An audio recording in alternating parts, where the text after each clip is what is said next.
Hey, good afternoon. This is Trader Tim from EminiMind, and in this video, I'm going to be talking about trail stops versus a fixed target. And I'm recording this video over the weekend here. And what was really critical last week, or that stood out, was the big sell-off on Thursday. That's the day after the Fed meeting announcement. And most notably, if you look at the 15-minute chart, you have one of these situations where we've got a 15-minute bar that every single bar is not only making a lower low, but the high is not breaking the prior bar for a long, long time.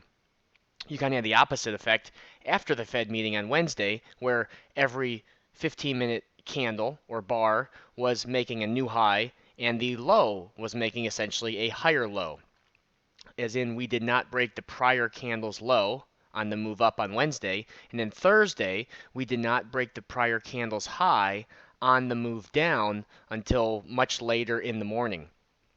And so that tends to bring up the question, when I'm trading, should I be trailing my stop or should I have a fixed target? Do I want to hold out for that home run, or do I want to take a smaller, more achievable target across the board? And when I go through my trades, one of the things that I keep track of in my trade log here in Excel is just the max profit on the trade. And so you can see on Thursday here, the max profit on the trade, it went 90 points. I mean, that's a huge run. And so when you have situations like that, where you have the occasional, monster home run, you want to go back through your log and determine, okay, is this an outlier, or is this happening with enough frequency that it's worth my time to trail the stop? And what I've found over the years is that these big moves happen, less frequently than the small singles and doubles. And so rather than hold out for that big home run and set yourself up, such as, the 15-minute breakout trade where you are bracketing the first 15-minute bar, buy stop above, sell stop below, whichever way we trade is the way you go. And so in this case with Thursday, it was a break below the first 15-minute bar, and that kind of just sent the market tumbling. As soon as we broke, there was really no heat on the trade. It broke, it was profitable from the start, and it just kept going down, down, down, down, down.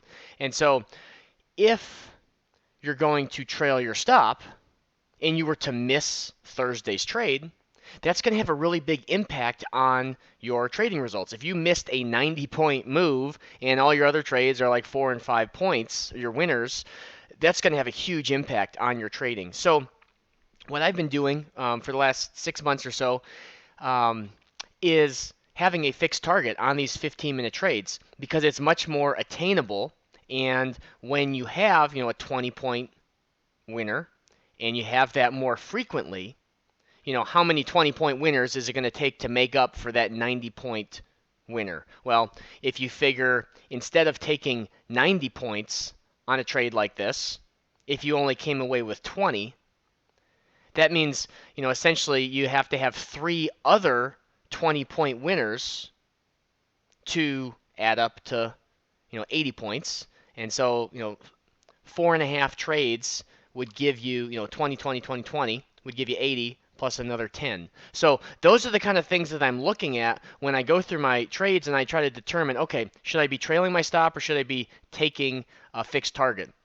And if you record that max profit, it's very easy to see. Is there an optimal exit point?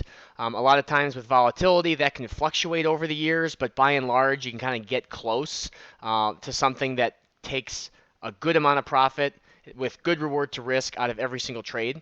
And then the other benefit that I wanted to highlight is when you get to the point where you're trading multiple contracts, you can do a combination. And that is really what I feel, or in my experience anyways, is where the magic happens. So when I'm trading intraday and even swing trading, I like to take a small portion of the position off early. So if you have two contracts, you're trading the ES, taking a profit at 3 points on the first half of the position and leaving the second contract to trail is going to give you the best of both worlds. If you're doing the 15-minute breakout trade and you have two contracts, you can take a profit at 20 points on the first contract and trail the second contract. Now, there's going to be trades where your first contract, you take that profit off at, let's say, 20 points in this case, and then the trade comes back and your second contract ends up stopping you out for +5 or +10.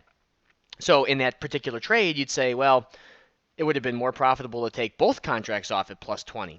But you want to go through with enough trades, at least get yourself 50, 60 trades under your belt that you can start looking through the data and really make those better determinations based on, real trades, real price data. Because otherwise, you start tweaking things and you're making adjustments only based on, one or two occurrences. If this 90-point runner here only happened once in the last 3 years, well, I don't really want to optimize for a big runner. But if I'm seeing, big home run trades with this given setup and it's happening maybe a couple times a month, okay, now that is something I want to be optimized for if I can be there every single day to trade it. So if you're going to be, sparse with your trading, maybe you can only trade Tuesday, Wednesday, Thursday, then trying to be more consistent with your exits at a smaller profit target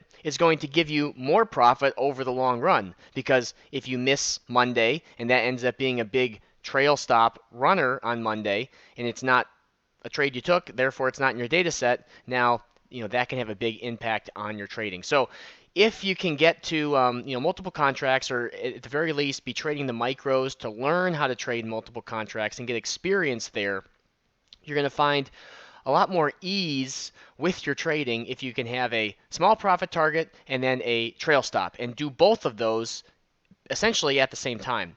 Going to the swing trading side of things, when I put on the put position in the S&P, we had a big sell-off the very first day that I put the position on. And so what I like to do is, take a couple contracts off, or at least lock in a little bit of profit so that the trade can't turn around and go against me. And so by doing that and locking in a free trade, it allows me to stay in the trade longer because I don't have any money at risk at that point in the trade. And then I can hang on to the trade much longer and stay in those winners longer. So kind of the combination of having a fixed target and a trail stop I find to be the best approach, and it will then expand your winners because you have a little bit, maybe a little bit less fear or apprehension to want to take off the trade early and lock in that profit. If you can do that at the early part of the trade with a small winner and do that consistently, especially when we're talking about day trading the ES day in and day out, you're taking that small winner on every single trade. Then it's like, okay, I get in the trade, all I have to do is get to 3-point profit, and I can essentially have a guaranteed winner to come away with. So in doing so, that should help you expand your winners and then, by and large, increase your profits and, more importantly, increase the consistency. Because having profits is great, but it's a very difficult proposition to be, up huge one day and down huge the next day. I much prefer, and I've, strived for over the years to be more consistent. Maybe I don't have quite as big of winners, but I don't have as big of drawdowns. And that, to me, not having those big drawdowns is super, super valuable, and it makes me comfortable and gives me the ability to take trades without hesitation. So I hope everyone has a great week. If you have questions, drop them in the comments below, and we'll talk to you all soon.